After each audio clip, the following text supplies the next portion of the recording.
নমস্কার বন্ধুরা, এ বাংলা নলেজ হতে আপনাদেরকে স্বাগত।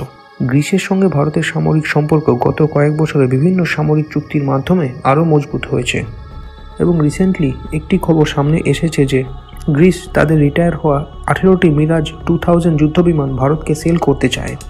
আর এই খবরটি নিয়ে অনেক কন্ট্রোভার্সি তৈরি হয়েছে। অনেক মানুষ এটির বিরোধিতা করে বলছে যে ভারতের এই ডিলটি কোনো মতে অ্যাকসেপ্ট করা উচিত নয়, আর অনেকে বলছে যে ভারতের এই ডিলটি অ্যাকসেপ্ট করা উচিত, কারণ এই মুহূর্তে ভারতের এয়ারফোর্সে যুদ্ধবিমানের যথেষ্ট শর্টেজ রয়েছে। আর এই বিষয়টি নিয়ে আমি বিস্তারিতভাবে আলোচনা করব। আপনারা স্ক্রিনে দেখতে পাচ্ছেন যে তুর্কির একটি মিডিয়া এজেন্সি এই খবরটি প্রকাশ করেছে যে গ্রিস তাদের সেনাবাহিনীতে ব্যবহৃত কিছু মিরাজ 2000 যুদ্ধবিমান রিটায়ার করতে চলেছে, যার সংখ্যায় প্রায় 18টি, এবং গ্রিস চায় এই মিরাজ 2000 যুদ্ধবিমানগুলি ভারত তাদের কাছ থেকে কিনে ভারতীয় সেনাবাহিনীতে সামিল করুক। আর তাদের মতে ভারত তাদের থেকে ওই যুদ্ধবিমানগুলি কিনে ভারতীয় সেনাবাহিনীতে ডিপ্লয় করলে ভারতীয় সেনাবাহিনী অনেক শক্তিশালী হবে এবং গ্রিসেরও এতে কিছু পয়সা আসবে। গ্রিস তাদের এই মিরাজ 2000 ফাইটার জেটগুলিকে রিপ্লেস করে আমেরিকার কাছ থেকে স্টেলথ ফাইটার জেট F-35 কিনতে চায়, এবং যেহেতু এই F-35 স্টেলথ ফাইটার জেট খুব এক্সপেন্সিভ, তাই এই মিরাজ 2000 যুদ্ধবিমানগুলিকে বিক্রি করে যে পয়সা আসবে তা দিয়ে ওই F-35 যুদ্ধবিমান কিনতে অনেকটা সুবিধা হবে। এখন কথা হচ্ছে, ভারতের কি এই ডিলটি অ্যাকসেপ্ট করা উচিত? এক্ষেত্রে অনেকে বলছে যে ভারতের এই ডিলটি অ্যাকসেপ্ট করা উচিত, কারণ এই মুহূর্তে আমাদের বায়ুসেনাতে 12 থেকে 14টি স্কোয়াড্রন যুদ্ধবিমানের শর্টেজ রয়েছে এবং প্রতিটি স্কোয়াড্রনে 16 থেকে 18টি যুদ্ধবিমান থাকে।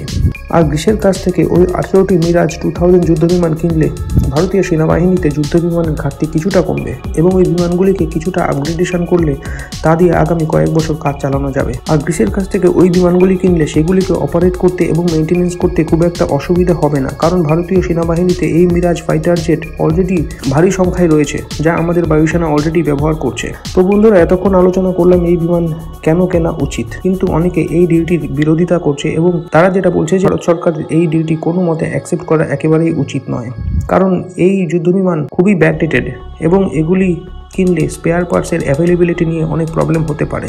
আর তাছাড়া আমাদের ভারতীয় বায়ুসেনাতে যে মিরাজ 2000 ফাইটার জেট ব্যবহৃত হয় তা গ্রিসের মিরাজ 2000 ফাইটার জেটের থেকে একটু আলাদা, কারণ ভারতীয় বায়ুসেনাতে ব্যবহৃত এই মিরাজ 2000 ফাইটার জেট আমাদের বায়ুসেনার রিকোয়ারমেন্ট অনুযায়ী মডিফাই করে তৈরি করা হয়েছে, যা গ্রিসের মিরাজ 2000 ফাইটার জেটের থেকে একটু আলাদা, কারণ গ্রিসের এই বিমানগুলি তাদের দেশের ক্লাইমেট অনুযায়ী এবং তাদের সেনাবাহিনীর রিকোয়ারমেন্ট অনুযায়ী এই যুদ্ধবিমানের কনফিগারেশন চেঞ্জ করে তৈরি করা হয়েছে।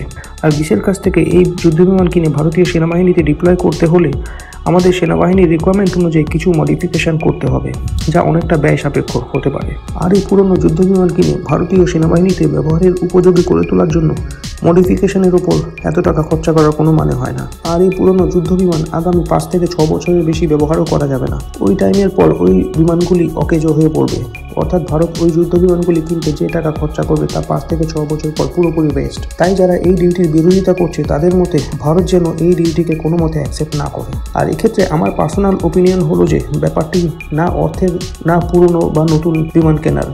গ্রিস যদি ভারতকে ওই বিমানগুলি ফ্রিতে দিয়েও দেয় এবং তা যদি ভারত অ্যাকসেপ্ট করে, তাহলে সারা পৃথিবীতে আমাদের দেশের মান সম্মান নিয়ে একটি খুব বাজে বার্তা যাবে যে ভারতীয় সেনাবাহিনীর একই করুণ দশা যে পুরনো যুদ্ধবিমান কিনে কাজ চালাতে হচ্ছে, যেখানে ভারত সামরিক দিক থেকে সারা পৃথিবীতে চতুর্থ শক্তিশালী দেশ এবং গত কয়েক বছরে ভারত সারা পৃথিবীতে যে একটি বিশেষ খ্যাতি অর্জন করেছে তার উপর একটি অযথা দাগ লেগে যাবে।